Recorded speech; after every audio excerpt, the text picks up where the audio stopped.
Salam sejahtera bagi saudaraku terkasih di dalam Tuhan Yesus Kristus dimanapun saudara berada. Saudara, menurut kalian nyamankah hidup secara pas-pasan? Menurut Kamus Besar Bahasa Indonesia, pas-pasan berarti sekedar hidup cukup secara sederhana. Atau definisi yang kedua adalah tidak lebih, tidak kurang, pas. Nah, tentu ini bergantung pada filosofi kehidupan kita, cara pandang kita terhadap hidup. Kalau orang-orang yang selalu menginginkan semua yang serba mewah, hidup harus tampil wah, harus terlihat lebih daripada yang lain, maka sulit sekali menjalani hidup pas-pasan.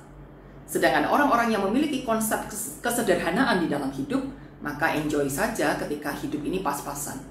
Saudara, pas-pasan tidak berarti kita kekurangan. Ingat, tidak lebih, tidak kurang. Jadi orang yang menjalani hidup pas-pasan, saudara tidak merasa dirinya itu nelongso, begitu kurangnya sampai tidak punya apa-apa, dan demikian dia harus sangat berhemat, sangat irit, sangat pelit dengan apa yang dia miliki.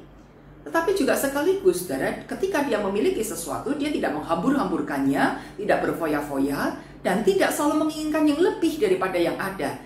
Menikmati, mensyukuri apa yang dia miliki karena semuanya sudah serba pas. Nah, oleh karena itu, saudara, hidup secara pas-pasan berarti menjalani hidup secara sederhana. Dan kesederhanaan hidup ini membutuhkan kedewasaan iman serta kebesaran hati untuk menjalaninya.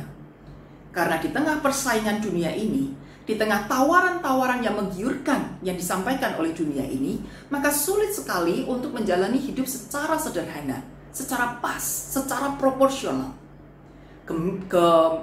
Gemerlapnya dunia ini membuat kita selalu menginginkan yang lebih dan takut kalau kekurangan. Takut setidaknya kita tidak kurang, tetapi takut kalau kalah dengan yang lain. Nah, ini berbahaya sekali, saudara. Kalau kita sudah cenderung membandingkan satu dengan yang lain, kita selalu menilai rasa cukup itu dari pembandingan dengan orang lain, maka kita tidak akan pernah merasa puas dengan apa yang kita telah terima. Kita tidak pernah bisa menikmati dan berbahagia atas apa yang telah Tuhan karuniakan kepada kita. Karena selalu saja ada yang dirasa kurang, dirasakan minus, dirasakan tidak nyaman, karena dia melihat yang lain itu tampil dengan lebih mewah daripada dirinya. Nah, saudaraku, supaya kita bisa memiliki filosofi hidup yang sederhana, kita perlu belajar dari seorang pemazmur. Bagaimana filosofi hidupnya, sehingga ia bisa hidup dengan rasa cukup, dengan rasa pas, dan menjalani hidup itu dengan sukacita. Mazmur 23 ayat 1. Pasti Bapak Ibu Saudara semua sudah hafal ya, kita ucapkan bersama-sama. Mazmur 23 ayat 1. Tuhan adalah gembalaku, takkan kekurangan aku. Tuhan adalah gembalaku, takkan kekurangan aku. Ya, saudara, penghayatan iman semacam inilah yang diperlukan supaya kita bisa menjalani hidup yang sederhana. Bahkan kalau itu harus pas-pasan. Secara bercanda seringkali kita mengartikan juga pas-pasan itu berarti ketika kita pas butuh, itu pas ada. Ya. Jadi sekali lagi, pas-pasan bukan berarti kita sangat menderita, sangat kekurangan. Tidak, saudara. Namanya pas itu ya pas, semuanya serba cukup. Semuanya serba ada ketika itu kita butuhkan, bukan ketika itu kita inginkan. Oleh karena itu, saudara, ini membutuhkan penghayatan iman yang besar kepada Tuhan. Allah kita, Sang Gembala kita yang mau selalu memelihara hidup kita. Ketika kita mempercayai Dia sebagai seorang gembala yang baik, yang selalu mengerti kebutuhan kita dan menyediakan semuanya itu tepat pada waktunya, maka tidak perlu ada menggelisahkan kita. Tidak perlu membuat kita khawatir kalau kita nanti kurang itu bagaimana. Kalau nanti kita sampai tidak punya apa-apa itu bagaimana. Kalau kami sampai tidak bisa melanjutkan hidup ini bagaimana. Tidak, saudara, karena Sang Gembala Agung ini berjalan bersama dengan kita, menyertai memelihara hidup kita dan pasti mengaruniakan yang terbaik bagi kita. Sekaligus, saudara, ini juga membutuhkan kedewasaan iman. Bahwa kita mengerti Tuhan memanggil kita hidup di dunia ini bukan untuk menikmati segala-gala yang ada. Tuhan memelihara kita, ya. Tuhan memberi apa yang kita butuhkan, ya. Tapi bukan untuk berlebih-lebihan. Bukan untuk menjadi serakah, bukan untuk dipenuhi hawa nafsu. Perlu pengendalian diri. Perlu kontrol diri yang baik. Untuk merasakan bahwa apa yang Tuhan berikan ini semuanya sudah tepat, pas, cukup. Dan kita tidak perlu takut untuk kalah dengan yang lain. Kita tidak perlu hidup dalam persaingan kemewahan dengan pihak-pihak yang lain. Maka perhatikan juga cara bergaul kita. Kita boleh saja bergaul dengan segala kalangan. Tapi kalau pergaulan itu membuat kita selalu merasa minder, selalu merasa kurang, pergaulan itu menuntut kita untuk selalu tampil lebih lebih lagi dan lebih lagi. Dan dengan itu merusak pikiran kita. Dengan itu membuat kita semakin serakah. Dengan itu membuat kita serba takut kekurangan. Jauhi pergaulan semacam itu.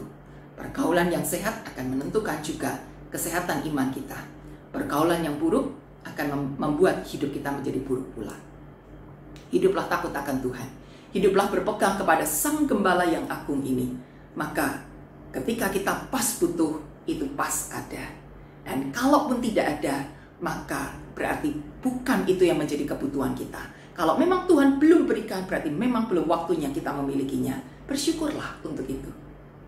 Bersukacitalah dalam menjalani hidup, nikmati hidup ini, dan teruslah untuk melakukan hal-hal yang baik, karena Tuhan selalu mencukupkan apa yang kita butuhkan. Tuhan Yesus memberkati.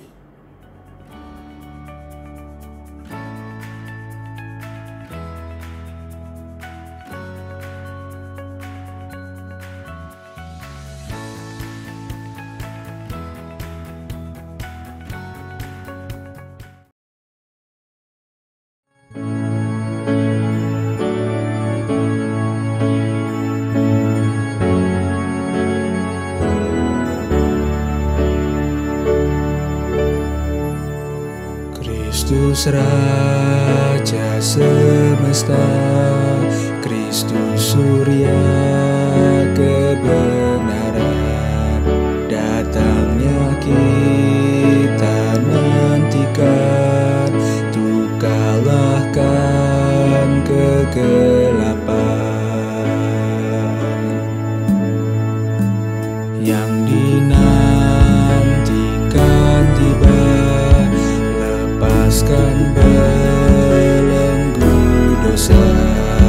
Begitu besar kasih-Nya, mengubahkan hidup kita.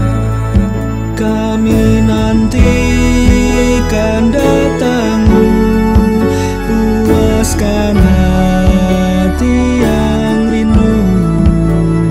Engkau harapan baru, mengubah hati yang beku. Kesedihan berganti kala cinta